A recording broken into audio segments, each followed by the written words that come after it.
വളരെയധികം health benefits ഉള്ള pretty nutritious വെജിറ്റബിളാണ് വെണ്ടയ്ക്ക അഥവാ ലേഡീസ് ഫിംഗർ.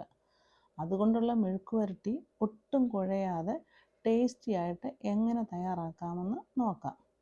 അതിനായിട്ട് ഒരു ചൂടായ പാനിൽ 2 ടീസ്പൂണ് വെളിച്ചെണ്ണ ഒഴിക്കണം.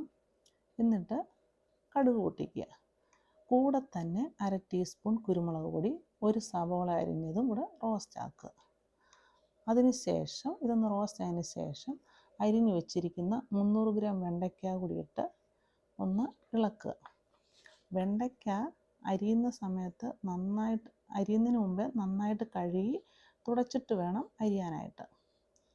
ഇനിയും ഇതൊന്ന് വഴറ്റിയെടുക്കണം.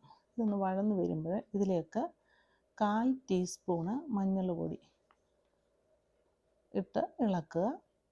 ഫ്ലെയിം ലോ ടു മീഡിയത്തിലായിരിക്കണം.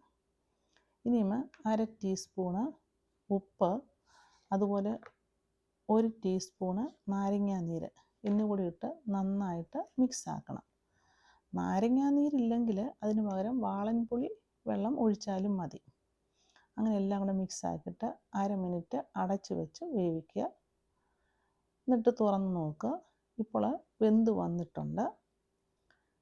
ഇനിയും ഇത് തുറന്ന് വെച്ച് തന്നെ വേവിച്ചാൽ മതി. അത് തുറന്ന് വെച്ച് ഇളക്കണം. അടയ്ക്കേണ്ട ആവശ്യമില്ല. കുറച്ചുകൂടി റോസ്റ്റ് ആകാനുണ്ട്. ഇവിടെ 1/4 ടീസ്പൂണ് മുളക് പൊടി ചേർത്ത് കൊടുക്കുന്നു.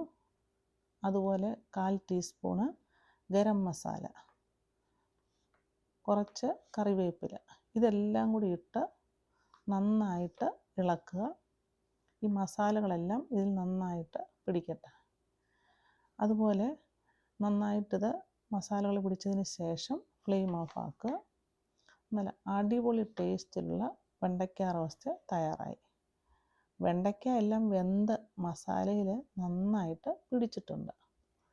ഓയിലൊക്കെ അവരവരുടെ താല്പര്യമനുസരിച്ച് കൂട്ടുകയോ കുറയ്ക്കുകയൊക്കെ ചെയ്യാം. ഈ ഒരു മെഴുക്കുവരട്ടി മതി ചോറ് നല്ല തൃപ്തിയോടെ കഴിക്കാനായിട്ട്. ഈ വീഡിയോ നിങ്ങൾക്ക് ഇഷ്ടമായെങ്കിൽ ലൈക്ക് ചെയ്യുക, ഷെയർ ചെയ്യുക, കമൻറ്റ് ചെയ്യുക. അടുത്ത ഒരു ഈസി റെസിപ്പിയുമായി കാണുന്നത് വരെ ഹാവ് എ നൈസ് ടൈം.